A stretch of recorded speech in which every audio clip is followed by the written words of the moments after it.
Olá, guerreiros! Hoje a gente está aqui do lado de fora, aqui de cervejinhas. Eu tô aqui na minha área de churrasqueira. Aqui tem umas 60 garrafas, na verdade, porque eu parei de contar no número 50. Mas isso não vem ao caso, isso não é o assunto de hoje. Só estou apresentando para vocês. Hoje a gente vai falar sobre um assunto que está em voga aí, a questão desse decreto. Eu não vou falar do decreto, tem um monte de vídeo analisando o decreto. Mas eu sinto que às vezes eu falo aqui no canal e as pessoas me interpretam de uma forma errada. Isso não é legal de deixar passar assim direto. Toda vez que eu falo sobre defesa pessoal, aí eu dou certos exemplos, as pessoas acham que a gente vai combater o crime. E isso é uma inverdade. A gente não vai combater crime, a gente não vai fazer nada. Eu não sou policial, você não é policial. Então a gente vai, na verdade, só exercer o nosso direito. Então vamos lá, eu quero falar sobre 3 aspectos hoje, mas logo depois da vinheta.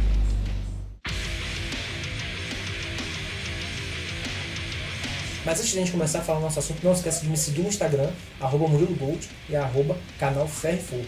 E o grupo do Facebook está na descrição do vídeo. Pede para entrar lá, que lá a gente tem uma interação muito mais ativa e a gente fala sobre bastante assunto, certo? Então pede para entrar lá para a gente poder trocar uma ideia.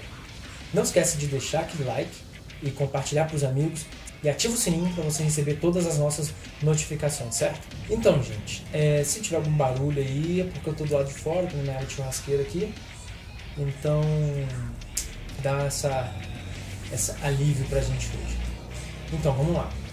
Eu quero falar hoje sobre autodefesa, autoproteção e segurança pública, que as pessoas tendem a confundir uma coisa com a outra. O que eu vou falar hoje, deixando bem claro, é um pensamento meu, que eu desenvolvi com esses anos de prática. Então, é um pensamento meu. Tudo que eu vou falar aqui saiu da minha cabeça, certo? Mas vocês vão ver e vão me dizer se eu tenho alguma razão ou não. A gente vai começar colocando esses 3 conceitos, cada um na sua caixa. Os 3 podem interagir? Provavelmente podem. Eles podem até interferir um no outro, mas eles são separados. Então vamos começar pela autoproteção, que para mim é a mais importante de todas. O que seria autoproteção? A autoproteção, ela é ativa, você tem que ser proativo. Ela não necessariamente significa combate, não necessariamente significa agressão, mas é prevenção. Vamos ver, se você vai se proteger, então você vai primeiro ter o seu ADC, você vai ter o seu equipamento que você vai carregar diariamente, vai pensar nele. Quando você vai em algum lugar, você vai evitar horários de risco, você vai evitar caminhos de risco. Quando você for num lugar, você vai parar num local que é perto de uma saída, por exemplo, uma saída estratégica.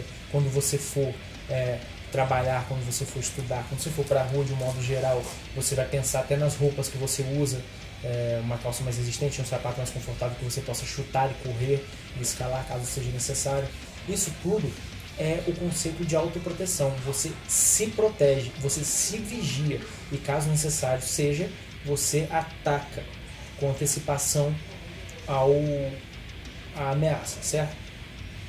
Então isso é autoproteção, você se blinda porque você não sabe o que vai acontecer, então você se prepara para caso aconteça. Agora a gente vai para autodefesa. O que será autodefesa? A autodefesa ela é passiva, ela faz parte da autoproteção, mas ela é passiva por si só. Quando alguém te agride e você revida para se defender, isso é autodefesa.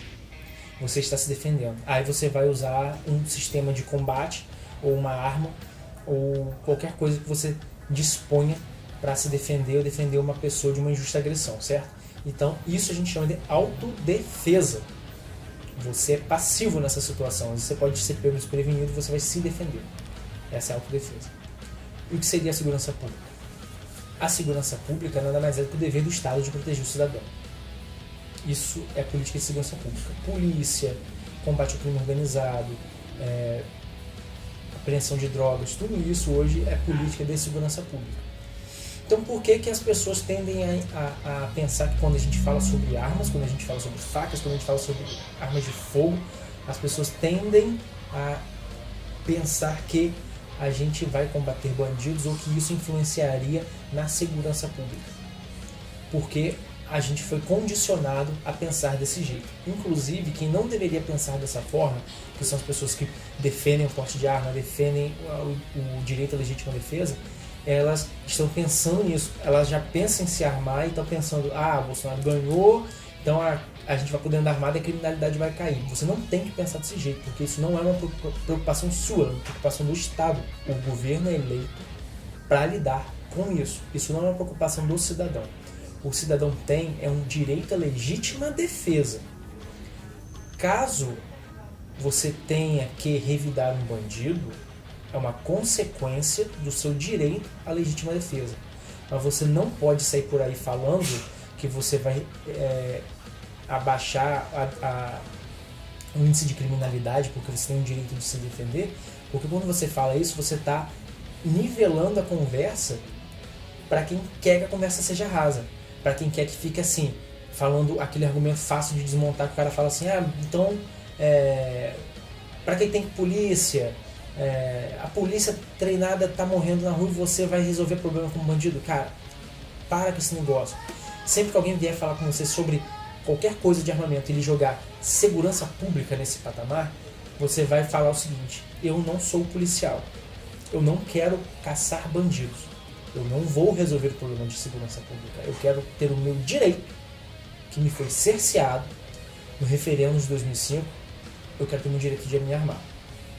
Uma coisa eu tenho que dizer, porque as pessoas falam plebiscito, a diferença de plebiscito para referendo é que o referendo eles vão lá, gastam dinheiro público para fazer uma eleição que não conta de nada, né? O referendo é só para perguntar. Podia ter feito fazer isso pela internet. Na época não tinha como fazer pela internet. Eles só fazem isso para te perguntar. Eles não necessariamente têm a obrigação de cumprir aquilo que o povo decide. Então, não devia nem ter sido feito um referendo, tinha que ter sido feito um plebiscito, que aí sim a gente teria direito a exigir que aquilo tivesse sido cobrado. Mas enfim, onde eu quero chegar com isso? Não vamos reduzir o debate. Eu estava vendo um debate sobre isso no Pânico na rádio e, cara, chamaram um advogado que praticava tiro ao alvo, mas não tinha arma. Será que ele faz? Ele vai lá e aluga arma, não sei como é que ele faz para praticar. Um cara que era totalmente anti-armamento e ficava nervoso e gritava e ficava falando mal do governo no meio da entrevista, e chamaram um especialista em armamento. Não que eu esteja difamando o cara, ele é especialista, ele é instrutor de tiro e tal, mas ele não é um debatedor. Tinha que ter chamado o Denis Barbosa pra lá, que botava os dois no bolso e ainda botava o Emílio Surita também no bolso. Mas enfim, eles têm essa mania de querer colocar no patamar. Quando ele faz isso, fica fácil ele ficar falando que você é um Zé Ninguém, porque o policial não consegue lidar com a bandidagem, logo você, que é um Zé Ninguém, não vai conseguir. Aí tem uns argumentos furados ainda nesse debate, quando você vai debater com alguém que é contra armamento. Esse dia eu tava até conversando, foi muito engraçado, porque tipo, foi um argumento que eu tive vontade de rir. Eu até botei lá, falei assim, cara, ri da tua cara, tão patético que você é. Que a menina falou assim, mas os caras estão usando .50, fuzil pra assaltar carro forte, e você com seu 38, você vai fazer o quê? Eu pensei assim, porque o cara vai vir com um fuzil ou com a .50 pra roubar meu telefone na rua. É isso. O cara vai vir com um fuzil pra roubar um telefone. Tem demência? E outra coisa também, não é, quando eu falo sobre defesa pessoal, gente, não tem nada a ver com assalto. As pessoas elas têm essa mania de ficar assim, mas e se eu te assaltar, você vai fazer... Caralho, eu entrego. Como eu já até coloquei no stories aí do canal, que o moleque aqui perto de casa, o cara foi roubar o telefone dele, agrediu eles, entraram em confronto corporal. O cara tava com a arma de fogo, o cara tava com um revólver, eu acho que era um revólver, deu 2 tiros, o tiro não pegou ninguém, disparou durante a briga.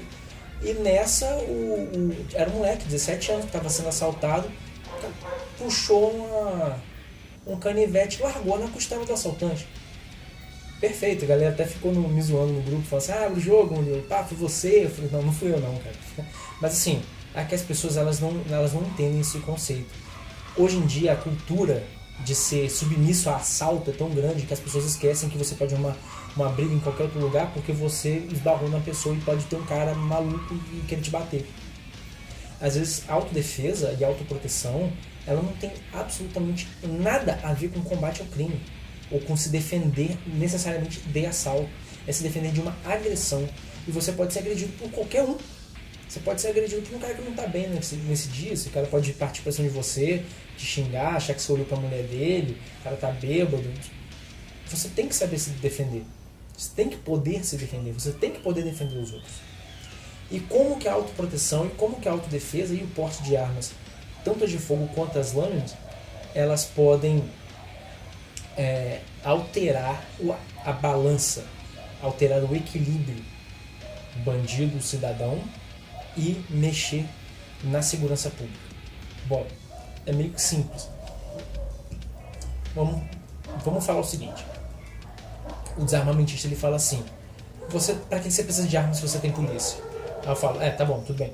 Mas para que eu preciso de extintor se eu tenho bombeiro? Isso é simples, porque o bombeiro não chega na hora. Você pode prevenir um incêndio. Aí você fala, mas o cara vir te assaltar não é a mesma coisa que um incêndio. O incêndio você controla com extintor de incêndio. Mas também tem uma outra analogia que dá para fazer. Você não precisa de vacina, já que existe a medicina. Mas a vacina, a arma, ela funciona como uma vacina. Existe o conceito de herd immunity, que seria a imunidade do bando, a imunidade da manada, que é, se todo mundo está vacinado, nem todo mundo, mas se você vacina 75% da população de animais ou de pessoas, os outros 25% que não têm idade para ser vacinado ainda, tipo idosos e crianças de colo, eles estão protegidos porque ninguém mais está doente. Então é o seguinte, se a população está armada, eu defendo você, você defende o seu vizinho defende o outro vizinho, e assim por diante. Ninguém puxaria briga num bar onde todo mundo está armado. Um cara armado, a não ser que ele seja suicida, ele não puxa briga num local onde todo mundo está armado, ou numa rua onde todo mundo anda armado. Certo? É exatamente esse o conceito. Os que são indefesos são protegidos por aqueles que são capazes de agir, que são capazes de proteger a si mesmos e aos próximos. Aí, nisso, a autodefesa e a autoproteção e o direito de se armar, conta na política de segurança pública. Não é ativamente no conceito de segurança pública. Você não vai ser por aí caçando bandido, mas você vai fazer com que o bandido, ou com que a pessoa mal intencionada, ou que o cara violento, porque não necessariamente o cara violento é um bandido. Bandido que eu digo profissional, né? Um ladrão, um assaltante, um sequestrador. Eu digo que um cara violento, às vezes ele é só um cara violento mesmo, ele é só um babaca. Mas nessa situação ele vai pensar duas vezes. Aí nisso a criminalidade pode cair. Mas não é de forma ativa, não é porque a gente está agindo que a gente está caçando bandido na rua. E é isso que a esquerda levanta como bandeira desarmamentista para desacreditar você, desacreditar a mim e a todos nós que acreditamos no armamento, certo? Então, gente, vamos pesquisar, vamos ler, vamos procurar. A gente chegou numa situação que o país já está de saco cheio e essa reação de tipo, se a polícia não faz o trabalho dela, não faz porque ela não quer, não faz porque o governo não deixa. Os políticos antigamente não deixavam, né? Porque não era problema, não era prender, o problema era soltar, e tá cheio de bandido na rua de novo. A população tá de saco cheio, tanto de saco cheio dessa situação, que ela quer tomar um papel ativo, ela quer tomar um papel de caça às bruxas em cima dos bandidos. Isso não é a solução. Se você fizer isso, você tá dando munição pro outro lado. Então, a melhor munição que a gente tem nesse momento é estudar, parar pra pensar e parar pra pensar antes de falar merda. Porque quando você começa a falar de se o bandido vier, não sei o que, porque às vezes eu falo isso, mas assim, é porque é automático, eu não falo isso nem porque eu penso. Até porque aqui no canal, se você não sabe, né, se você não reparou, eu penso por alto o que eu falo, mas eu não faço roteiro, eu só vou falando. Porque eu leio tanto durante a semana que meio que já tá tudo na minha cabeça desse dia que eu vou falar, eu só tenho que organizar as ideias na hora mais ou menos. Até ter isso, né, na verdade eu devia fazer um roteiro pro canal, pra ficar melhor. Mas enfim, é isso. É um papo aí que poderia ter falado mais, mas é que as condições hoje aqui não estão muito legais para eu poder gravar não. Eu fiz esse vídeo aí, certo? E é isso aí, galera. Não se esqueça de me seguir no Instagram, @MuriloGold, @canal Ferro e Fogo. O grupo do canal no Facebook tá ali embaixo na descrição, pede para entrar lá que a gente troca uma ideia, certo? É isso então, galera. Aquele abraço e alcatea! Urra! Viva bem alto a PM.